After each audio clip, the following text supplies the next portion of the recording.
4100 കോടി രൂപയുടെ വികസന പദ്ധതികൾ നടപ്പാക്കിയെന്നാണ് വികസന രേഖയിലൂടെ പറയുന്നത്. എങ്ങനെയാണ് ഇത് സാധ്യമായത്? നിരന്തരമായ ഫോളോ അപ്പ് നടത്തിക്കൊണ്ട് കേന്ദ്ര സർക്കാർ നടപ്പാക്കുന്ന വിവിധങ്ങളായ പദ്ധതികൾ 43 പദ്ധതികളാണ് കേന്ദ്രാവിഷ്കൃത പദ്ധതികളായിട്ടുള്ളത്. അതിൽ 26 പദ്ധതികൾ കോട്ടയം പാർലമെൻറ്റ് മണ്ഡലത്തിൽ നടപ്പാക്കുന്നുണ്ട്.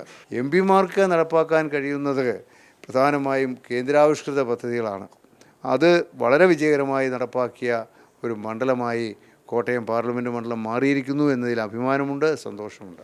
പലപ്പോഴും MP ഫണ്ട് നടപ്പാക്കുന്നതിലെ സാങ്കേതിക തടസ്സങ്ങൾ, അത് പെട്ടെന്ന് നടപ്പാക്കാൻ കഴിയാത്തൊരു ബുദ്ധിമുട്ടുകളാണ് പല MP മാരും തടസ്സമായി പറയുന്നത്. പക്ഷേ അങ്ങേക്ക് ഈ ഫണ്ട് വിനിയോഗം വളരെ കൃത്യമായി നിർവഹിക്കാൻ കഴിഞ്ഞത് ഏത് തരത്തിലുള്ള ഇടപെടലിലൂടെ ആയിരുന്നു? ഞാൻ വളരെ കൃത്യമായി MP ഫണ്ടിൻ്റെ വിനിയോഗം സംബന്ധിച്ച അവലോകന യോഗങ്ങൾ നടത്താറുണ്ട്. എല്ലാ ബന്ധപ്പെട്ട ഉദ്യോഗസ്ഥരെയും വിളിച്ചു ചേർക്കാറുണ്ട്. ജില്ലാ കളക്ടർ മുതൽ താഴേക്ക് ഇംപ്ലിമെൻറ്റിംഗ് ഓഫീസർമാരെ മുഴുവൻ വിളിച്ചു ചേർത്ത് ഏറ്റവും ചുരുങ്ങിയത് 3 മാസം 4 മാസത്തിനുള്ളിൽ എല്ലാ ഉദ്യോഗസ്ഥരെയും വിളിച്ചു ചേർത്ത് ഓരോ പ്രോജക്റ്റും വ്യക്തിപരമായി അല്ലെങ്കിൽ ഇൻഡിവിജ്വലായി പരിശോധിച്ച് അതിൻ്റെ തടസ്സം എവിടെയെന്ന് മനസ്സിലാക്കി അതിന് പരിഹാരമുണ്ടാക്കിക്കൊണ്ടാണ് കഴിഞ്ഞ കാലങ്ങളിൽ മുമ്പോട്ട് പോയത്. ഏറ്റവും അഭിമാനം തോന്നുന്ന ഒരു പദ്ധതി എടുത്തു പറയാൻ MP എന്ന നിലയിൽ കഴിഞ്ഞ 5 വർഷക്കാലം നടപ്പാക്കിയതിൽ ഏറ്റവും അഭിമാനം തോന്നുന്ന ഒരു പദ്ധതി ഏതാണ്? ഏറ്റവും അഭിമാനം തോന്നുന്ന പദ്ധതി ഏതാണെന്ന് ചോദിച്ചാൽ അത് റെയിൽവേയുടെ വികസനം തന്നെയാണ്. മറ്റൊരു കാര്യവും എനിക്ക് ചൂണ്ടിക്കാണിക്കേണ്ടിയിരിക്കുന്നു.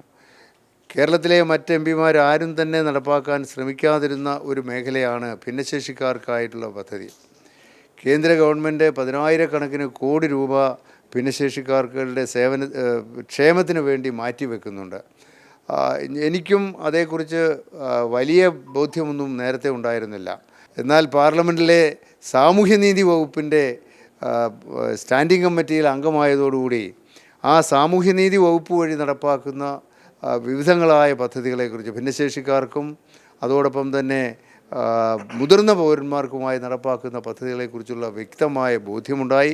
അത് മനസ്സിലാക്കിയപ്പോൾ 100 കണക്കിനല്ല 1600-ലേറെ ഭിന്നശേഷിക്കാർക്ക് അതിൻ്റെ പ്രയോജനം കിട്ടിയപ്പോൾ അത് ജീവിതത്തിലെ വലിയൊരു നേട്ടമായി, വലിയൊരു അനുഭവമായി എനിക്ക് വന്നു. അതാണ് ഞാൻ ഏറ്റവും ജീവകാരുണ്യപരമായ നേട്ടമായി കാണുക.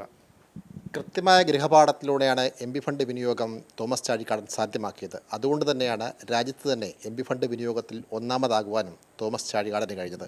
സാംജിത്ത് ആർപ്പൂക്കരയ്ക്കൊപ്പം സനോജ് സുരേന്ദ്രൻ, കൈരളി ന്യൂസ്, കോട്ടയം.